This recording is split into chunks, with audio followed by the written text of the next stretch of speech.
제가 좀 눈치가 없어서 설교를 좀 쉽게 준비해야 되는데 오늘 설교는 좀 고민을 하며 들어야 될 설교라서 여러분 이렇게 감안하시고 좀 마음을 이렇게 열심히 한번 말씀에 좀 빠져들었으면 좋겠습니다. 1절에는 다윗의 삶의 큰 전제, 그러니까 사람은 자기 인생에 좀 전제를 몇 개씩 가지고 있잖아요. 저도 마찬가지로 제 인생에 전제가 있어요. 그렇듯 다윗도 다윗의 삶을 왕으로서 또 하나님의 자녀로 살면서 가지고 있는 전제가 있어요. 다윗이 가진 전제가 뭐냐 하면 하나님이 자신의 삶을 다 아신다는 거예요. 이게 다윗이 가진 큰 신앙의 전제인 거죠. 하나님은 나를 다 아시고 하나님은 나를 다 보고 계신다. 1절 말씀을 같이 한번 읽어봅니다. 1절 읽겠습니다. 시작. 여호와여 주께서 나를 살펴보셨으므로 나를 아시나이다. 다윗이 어떤 믿음을 가지고 있냐면 하나님은 자신에 대해서 모르는 것이 전혀 없다는 믿음을 갖고 있었어요. 이 믿음이 하나님에 대한 그의 생각과 그의 행동을 결정하게 됐습니다. 그렇기 때문에 다윗이 우리가 경험하지 못한 하나님을 경험하고 우리가 알지 못한 하나님을 알 수 있었던 거예요. 살면 살수록 다윗이 위대하게 느껴지는 것은 우리가 이런 전제를 가지기가 너무 어렵다는 거예요. 하나님 나를 다 아신다. 이 다 아신 하나님께 내가 정직하게 행하자, 합당하게 행하자라는 이런 믿음을 갖는 게 너무 어려운 거예요. 그래서 처음에는 젊었을 때 다윗이 약간 좀 이상해 보였어요. 불륜이나 저지르고 이런 왕. 근데 살다 시간이 지나고 보니까 다윗만큼 위대한 사람이 없다는 생각이 들어요. 왜냐하면 하나님은 나를 다 아신다. 이 전제로 그가 평생을 살려고 노력했기 때문이에요. 우리가 또 하나 살펴야 하는 것은 다윗이 이 시편을 쓸 때 다윗의 주변에 수많은 대적들이 둘러 진치고 있었다는 거예요. 그러니까 다윗이 이 시를 썼을 때 평안할 때 쓴 게 아니에요. 그의 대적이 그의 삶을 둘러 진치고 있을 때 이 시를 썼다는 겁니다. 성도의 삶의 수준, 성도의 신앙의 수준은 그 성도가 가지고 있는 전제가 좌우해요. 그러니까 한 사람의 성도가 어떤 전제를 가지고 인생을 샀냐에 따라서 그 삶이 달라진다는 거죠. 여러분, 이게 불신자도 똑같아요. 예수를 안 믿어도 그 사람이 어떤 전제를 가지고 샀냐에 따라서 그 사람의 삶이 좌우가 된다는 겁니다. 성도의 삶의 수준은 성도가 어떤 전제를 가졌느냐가 결정하고 한다는 거예요. 다윗의 삶의 수준, 믿음의 수준이 특별했던 것은 특별한 전제를 그가 가지고 있었기 때문인 거죠. 우리가 가진 전제는 기도하면 복 받는다, 기도하면 응답 받는다, 이런 전제잖아요. 근데 다윗은 이런 내 중심의 전제가 아닌 하나님 중심의 전제를 가지고 하나님은 나를 다 아신다. 보통 이런 전제를 가지고 삶을 사는 일이 쉽지 않아요. 왜냐하면 내가 뭔가를 결정하려고 할 때도 하나님 나를 다 아신다. 내 마음이 거짓말을 하는지 내가 참말을 하는지 다 아시는 거죠. 내가 불편해서 거절한 건지 내가 싫어서 거절한 건지 진짜 내가 이유가 있어서 거절한지 하나님이 다 아시는 거예요. 이 전제를 가지고 살기가 과연 쉬웠을까요? 근데 다윗은 이 전제를 가지고 살기 위해서 엄청 노력을 했습니다. 다윗은 하나님은 자신에 대해서 다 아시는 분이라고 믿었습니다. 다윗은 하나님이 자신에 대해서 모르는 것이 전혀 없는 분이라고 믿었습니다. 살펴보셨으므로라는 이 단어는 그냥 대충 훑어본다는 게 아니에요. 자세히 꿰뚫어서 치밀하게 조사한다는 거예요. 모르는 것이 없도록 조사를 다 했다는 거죠. 그러니까 일부만 조사한 게 아니라 모르는 것이 없도록 다 조사를 했다는 그런 의미입니다. 그래서 2절과 3절 같은 고백이 나온 거죠. 같이 한번 우리 읽어보겠습니다. 2절 3절입니다. 시작. 주께서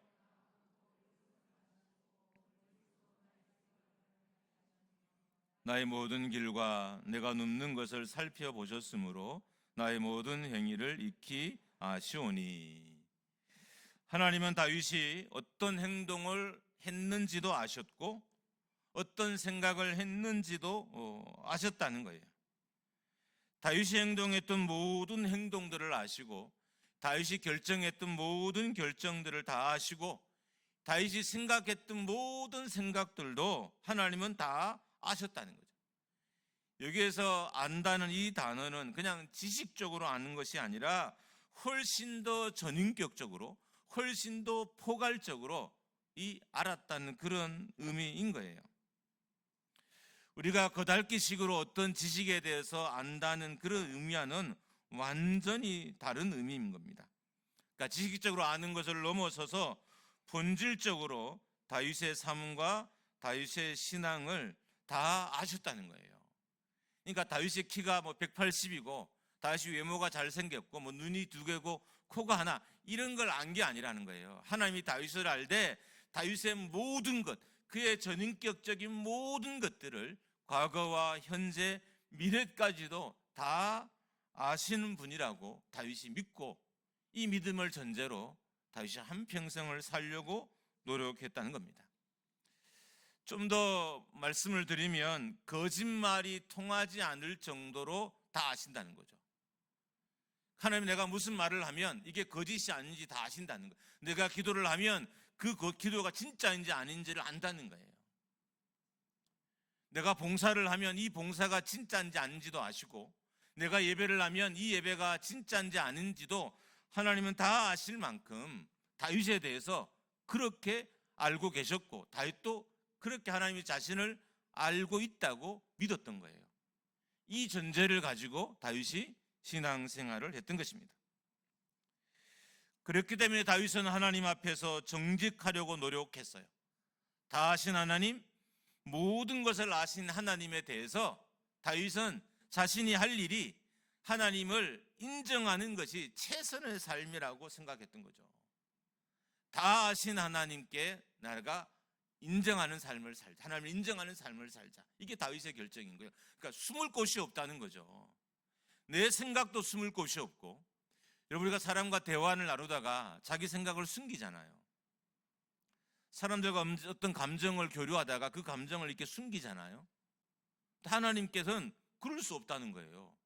내 생각도 숨길 수 없고 내 감정도 숨길 수 없고 내 의견도 숨길 수 없다는 거예요. 그래서 다윗이 한 일은 자신을 그렇게 모든 걸 아신 하나님에 대해서 제가 인정하는 삶을 살자, 이게 다윗의 결정이었던 겁니다. 이제 4절 말씀을 보겠습니다. 첫 번째로는 그냥 개역개정으로 보고요, 두 번째로는 표준 세번역으로 한번 봅니다. 먼저 개역개정으로 4절 말씀 보겠습니다. 시작. 여호와여,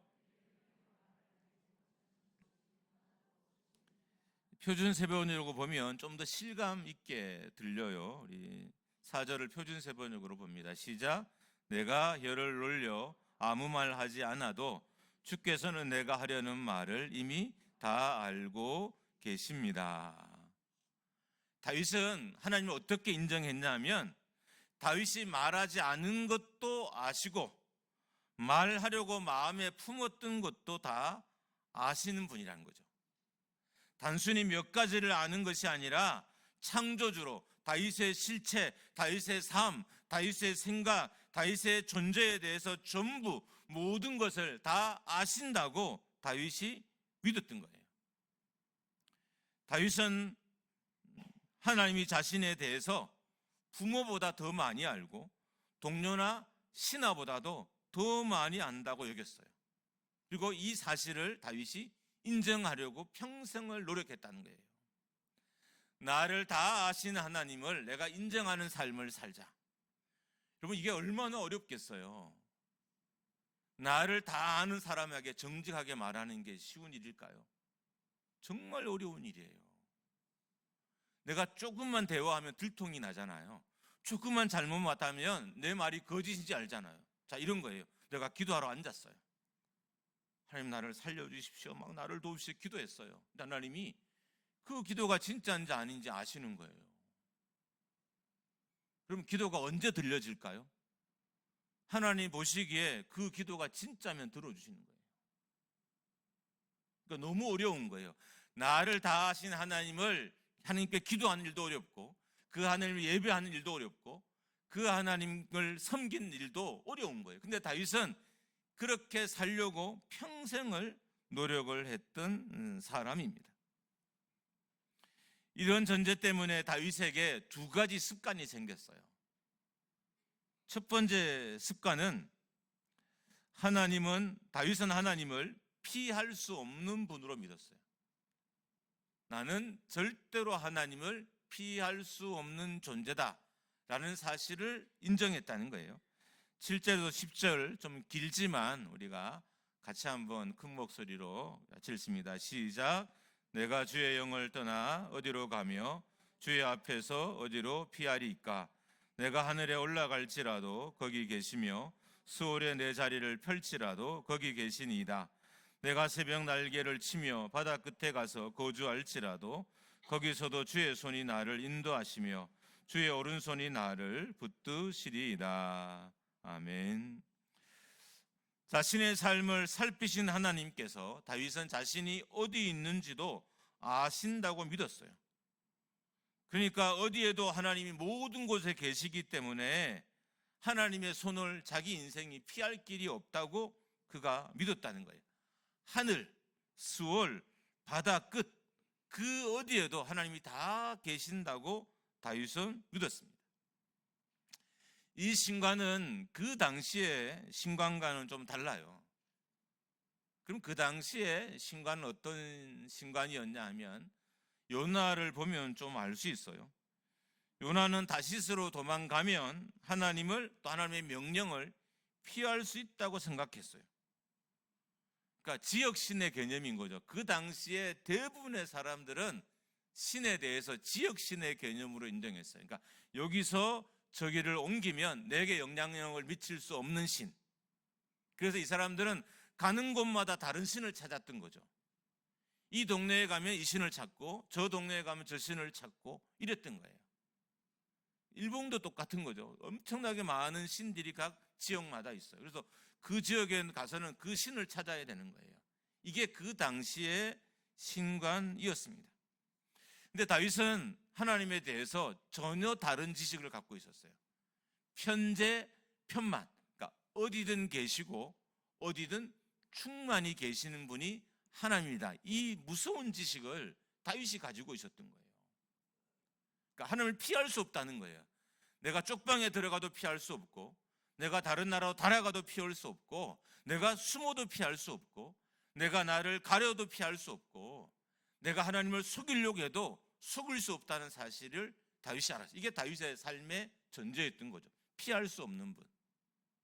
그래서 다윗은 그 하나님을 인정하기 위해서 노력하는 삶을 살았습니다. 하나님은 어디서나 보시고 어디에서나 들으시고 어디에서나 함께 하시고 어디에서나 도우시는 분으로 알고 믿었습니다. 그래서 하나님을 피할 수 없다고, 그리고 하나님을 또 숨을 수 없다고 생각했던 것입니다. 그래서 다윗의 부르짖음이 다른 이유가 여기에 있는 거예요. 우리가 왜 다윗의 시편으로 하나님을 찬양하고 노래할까요? 부르짖음이 다르니까. 만약에 저의 기도의 내용이 달랐다면 제 기도의 내용이 찬양의 가사가 되었겠죠. 여러분, 제 옆에서 제 기도의 내용을 한번 들어보세요. 찬양의 가사를 삼을 정도는 아니에요. 그냥 열심히 교회를 위해서 하나님 우리 교회에 말씀이 살아있게 해주십시오. 기도가 살아있게 해주십시오. 영혼을 구원하는 교회 되게 해주십시오. 이런 기도를 하죠. 우리 자녀들 하나님 잘되고 안전하게 해주시오 기도하고 나를 위해서. 제가 하는 기도의 내용 중에 가사로 옮길 만한 것이 없어요. 몰라요. 진짜 1년 내내 누가 제 옆에서 받아 적다가 뭐 한두 구절 나올 만은 할 수는 있겠죠. 근데 다윗의 많은 고백이, 다윗의 많은 기도가 이렇게 노래가 되고 찬양이 될 수 있었던 것은 자기를 다 아신 하나님, 피할 수 없는 하나님을 그가 인정했기 때문에 고백의 수준이, 기도의 수준이 달랐던 거예요. 하나님을 피할 수 없는 분으로 알면, 그것을 인정하면 하나님을 대하는 우리의 행동과 삶이 달라지게 되는 거예요. 근데 아직도 많은 성도들은 내가 거짓말을 하면 하나님이 속을 거라 생각하는 거죠. 내가 피하면 숨을 수 있을 거라 생각해요. 내가 감추면 하나님이 모를 거라 생각해요. 그러니까 이런 신앙에는 그 신앙에 맞는 삶밖에는 보이지 않아요. 볼 수밖에 없어요. 그 정도밖에 못 봐요. 다윗의 왜 고백이 달라느냐? 그의 기도가 왜, 아니 형편이 어렵잖아요. 자식에게 쫓겨가면서 지은 시가 어떻게 찬양이 될 수 있어요? 신하들에게 공격받으면서 쓰는 시가, 기도가 어떻게 찬양이 될 수 있냐고요. 하나님을 그렇게 인정했기 때문에 자식에게 쫓겨다니면서 쓴 시도 찬양이 되고 우리의 노래가 되고 하나님을 예배하는 도구로 쓰임을 받을 수 있었던 거예요. 그러니까 하나님의 인정함이 달랐기 때문이라는 거죠.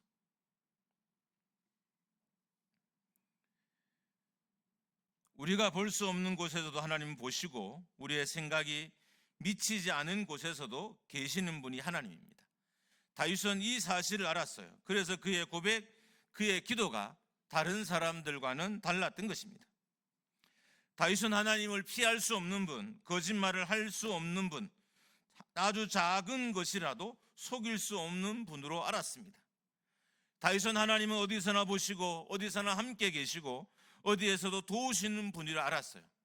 여러분, 다윗의 신앙 중에 하나가 위대한 것은 하나님은 어디서라도 자기와 함께 하신다고 믿었다는 거예요. 그러니까 자기와 함께 하지 않는 공간이 없다는 거죠. 그러니까 위로가 돼요. 여러분이 절망 가운데 있을 때 이 자리에 지금 하나님이 나와 함께 계시다고 믿을 수 있으면 얼마나 큰 위로가 내 삶에 오겠어요. 내 옆에 계신 하나님이 나에게 뭐라고 말씀하겠어요? 힘내, 내가 도울 거야, 내가 너의 아버지잖아, 내가 너의 창조주잖아, 힘내, 이렇게 말씀하지 않을까요? 그 하나님의 마음만 내가 들어도 여러분, 그 힘든 자리에서 우리가 얼마든지 일어날 수 있는 거예요. 근데 많은 사람들이 하나님이 나와 함께 계시다는 사실을 인정하지 않는 거죠. 모르는 거죠. 깨닫지 못하는 거죠. 그래서 내 인생의 가장 쓸쓸한 시간에 나와 함께 했던 하나님을 외면하는 거죠. 하나님 입장에서 얼마나 억울하겠어요. 내가 병실에 있을 때 함께 해주셨고, 내가 가난할 때 함께 해주셨고, 작은 방에서 자녀들을 데리고 옹기종기 살 때 나와 함께 해준 그 하나님을 우리가 몰라주면 하나님이 얼마나 기분이 나쁘겠어요. 다윗은 이 사실을 알았어요. 자기가 어디 있든 하나님이 함께 계신다는 걸 알았어요. 그러니까 편재하시고, 그러니까 충만하신 분, 어디든 계시고 어디든 충만하게 계시는 분이 하나님이시다. 이 사실을 믿었기 때문에 이런 고백이 다윗의 삶에 가능했던 것입니다. 사람들은 하나님을 피할 수 있다고, 속일 수 있다고 생각합니다. 여러분, 부탁인데 오늘부터 이것만 여러분 버려도요, 신앙이 완전 달라져요. 오늘부터 여러분 말씀을 들으면서, 제가 실은 어제도 밤늦게까지 총신대에서 운영하는 교회 교육사 이제 대전에서 수료식이 있었어요. 감사하게도 이번에 55명 정도가 수료를 하고 수료증을 부여하고 하는 자리에 이 기획이 저로부터 나와서 시작돼서 이제 총신대에 올라가 시작된 거라, 어젯밤에도 늦게 제가 내려와고 오늘 아침에도 또 구미대에 가서 이제 픽업을 해서 교회로 와야 되잖아요. 어떤 저를 아니까 딴 분을 보내면 좀 불편할까 싶어서 그렇게 해서 이렇게 제가 이 자리에 왔어요. 제가 지금 막 집중이 좀 덜 되는 건 사실이에요. 실은 열심히 전하려고 애쓰는데 집중이 좀 덜 되는 건 사실. 그런데 여러분, 한 가지만 꼭 기억했으면 좋겠어요. 여러분, 오늘 예배를 마치고 여러분 마음속에 하나님은 다 아시고 하나님은 어디선 어디서든 함께 계신다. 이 사실만 기억하고 여러분이 기억했으면 좋겠어요. 이게 마음에 잘 새겨지기를 주님의 이름으로 축복합니다. 두 번째로 다윗은 하나님으로부터 피할 수 없다고 믿고 숨을 수 없다고 믿었기 때문에, 이게 두 번째예요. 그래서 하나님을 전심으로 온전함으로 대하려고 노력했다는 거예요. 피할 수 없는 하나님을 대하는 방식은 거짓말하지 않는 거예요. 숨을 수 없는 하나님을 대하는 방식은 참되게 하는 거예요. 속일 수 없는 하나님을 대하는 방식은 정직하게 하는 거예요. 이게 다윗의 결정이에요. 하나님을 피할 수 없는 분을 믿었고 속일 수 없는 분으로 믿었어요. 그래서 다윗은 정직하기로, 온전하기로, 열심을 다하기로 맹세하고 그 삶을 다윗이 살았던 것입니다. 자신의 생각도 숨길 수 없고, 과거도 숨길 수 없고, 삶도 숨길 수 없고, 결정도 숨길 수 없다고 믿었습니다. 그래서 하나님에 대해서 정직하기로 결정했던 거예요. 우리가 하나님을 진심으로 대하면 하나님에 대한 경험이 커집니다. 하나님을 정직하게 대하면 하나님에 대한 경험이 커집니다. 오랫동안 하나님을 믿었지만 하나님에 대한 경험이 많지 않은 것은 하나님을 다윗처럼 정직하게 대하지 않았기 때문인 거예요. 하나님이 다윗을 특별하게 대한 건 다윗이 범죄하지 않아서가 아니에요. 다윗이 죄가 없어서가 아니에요. 다윗이 정결하고 순결해서가 아니에요. 여러분, 왕이 어떻게 정결하고 100% 순결하는 삶을 살아요? 못 살아요. 근데 다윗은 그런 자신의 삶에 대해서 정직했어요. 하나님 다 아신다고 믿었어요. 다 보고 계신다고 믿었어요. 그래서 순간순간 잘못했을때도 순식간에 회개하고, 잘못했을 때 순식간에 돌아오고, 순식간에 뉘우치는 삶을 그가 살았던 것입니다. 나단 선지자가 다윗의 불륜을 지적했을 때 부인하지 않고 그 자리에서 바로 인정했어요. 심지어 회개까지 했어요. 왜 그랬을까요? 피할 수 없는 분으로, 숨을 수 없는 분으로 믿었기 때문에 나올 수 있는 행동입니다. 우리는 교회를 다니면 하나님에 대해서 많은 걸 누리고 싶어 해요. 좀 넉넉했으면 좋겠고, 자녀도 좀 잘 됐으면 좋겠고, 내 삶도 좀 편했으면 좋겠고. 여러분, 이런 삶은 어디에서 오는 걸까요? 여러분이 원하는 이런 삶은 그냥 기도만 많이 한다고 오는 걸까요? 그냥 교회만 열심히 봉사한다고 오는 걸까요? 아니라는 거예요. 이런 삶은 다윗처럼 하나님에 대해서 온전하고 노력할 때 우리에게 오는 하나님의 축복인 거예요. 하나님에 대한 온전함은 하나님에 대한 온전한 지식에서 나옵니다. 하나님이 어떤 분이신지를 모르기 때문에 위선과 거짓을 떠나지 못하는 거예요. 우리가 위선만 떠나도 가정과 교회와 인생에는 혁명이 일어납니다.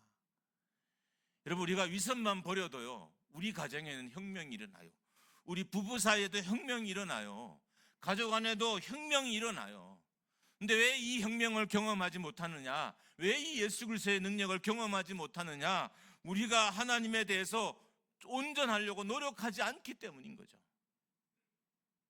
다윗은 비록 큰 범죄도 저지르고, 그래서 그 죄로 말미암아 죄의 결과를 평생 마음에 품으면서 그가 살았어요. 그래도 그런 한평생 하나님 앞에서 정직하려고 노력했습니다. 많은 기독교인들이 기적을 기대하면서 기도합니다. 여러분, 아셔야 될 게, 기적은 어느 날 갑자기 내게 임하는 신비한 능력이 아니에요. 하나님을 하나님으로 예배하고, 하나님을 하나님으로 찬양하고, 하나님을 하나님으로 섬기는 사람들에게 하나님이 허락하시는 하나님의 축복이 기적인 거죠. 여러분, 기적 경험하고 싶잖아요. 기도하려고 하지 말고 온전하려고 하십시오. 기도도 해야 되지만 정직하려고 하십시오. 온전하려고 하십시오. 그런 마음으로 예배하고 섬기려고 힘을 써보십시오. 하나님이 그런 교회와 그런 백성들에게 기적을 베푸신다는 것입니다. 우리가 꼭 봐야 할 말씀이 하나 더 있습니다. 12절인데 12절 한번 같이 읽습니다. 시작. 주에게서는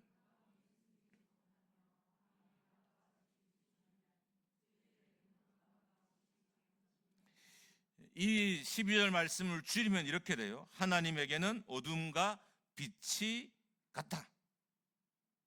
하나님은 우리가 아무리 어두운 곳에 있어도, 우리가 아무리 절망적인 곳에 있어도 우리를 다 아시고 우리의 기도를 들으신 분이란 그런 의미인 거예요. 빛과 어둠이 같아요. 내가 어둠에 있다고 하나님이 모른다기 아는 그런 의미인 거예요. 내가 아무리 큰 어둠에 있어도, 깜깜한 사방 가운데 둘러싸여 있을지라도 하나님은 나를 다 아시고 나를 다 보시고 나를 다 기억하신 분이라는 겁니다. 여러분, 어두운 가운데 있어서 하나님을 보실 수 있는 영적인 눈이 여러분에게 있기를 주님의 이름으로 축원합니다. 여러분이 긴 밤 힘들게 잠 못 자고 밤새울 때 하나님이 함께 계셔요. 어느 날이 나이 들고 잠을 못 주시나 봐요. 잠이 너무 힘들대요. 잠자는 게 너무 힘들대요. 그럼 그때 하나님이 여러분과 함께 계시는 거예요. 왜요? 하나님은 빛과 어둠이 같은 분이니까. 빛 가운데도 계시지만 어둠 가운데도 계시는 분이고, 우리가 어둠 가운데 있어도 우리를 다 밝히 아시는 분이십니다. 자, 여러분 따라하십시오. 하나님이 없다고 하지 않겠습니다. 한 번 더 합니다. 하나님이 없다고 하지 않겠습니다. 할렐루야. 하나님, 우리 어둠 가운데 계셔요. 계셨었어요. 꼭 기억하셔야 됩니다. 여러분의 가장 절망의 그 시간에 하나님이 여러분과 함께 하셨습니다. 이제 말씀을 마치겠습니다. 하나님의 전지하심이 여러분의 행동을 어떻게 변화시켰나요? 하나님을 속일 수 없다고 생각하면, 하나님이 다 아신다고 생각하면 하나님에 대한 태도가 달라져야 됩니다. 전지하신 하나님 앞에 지금까지 여러분의 태도와 생각이 바뀌셨나요? 아니면 여전히 옛 모습으로 살아가고 있으신가요? 하나님이 어디든 계신다고 생각하면, 모든 걸 다 아신다고 생각하면 하나님에 대한 태도가 달라져야 돼요. 교회에 대한, 예배에 대한, 기도에 대한 태도가 변화가 돼요. 그러면 시를 쓸 수 있는 기도를 우리도 하게 돼요. 여러분과 저의 기도는 아직 시를 쓸 수가 없어요. 맨날 주십시오, 뭐 보호해 주십시오, 뭐 지켜 주십시오, 통과하게, 이거 어떻게 찬양을 써요? 못 쓰죠. 오늘날 우리의 기도의 고백이 깊어져서 우리의 기도가 찬양의 가사가 되는 그런 날들이 여러분과 저에게도 오기를 주님의 이름으로 축복합니다. 하나님의 전지하심이 불편하지 않는 신앙인이 되십시오. 하나님의 전지하심이 좀 행복한 성도가 됐으면 좋겠어요. 하나님, 나 다 아시죠? 이게 행복한 성도.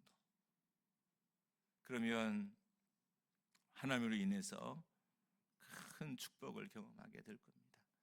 다윗의 축복은 그의 삶의 위대함이 아니었어요. 하나님에 대한 온전한 마음이었어요.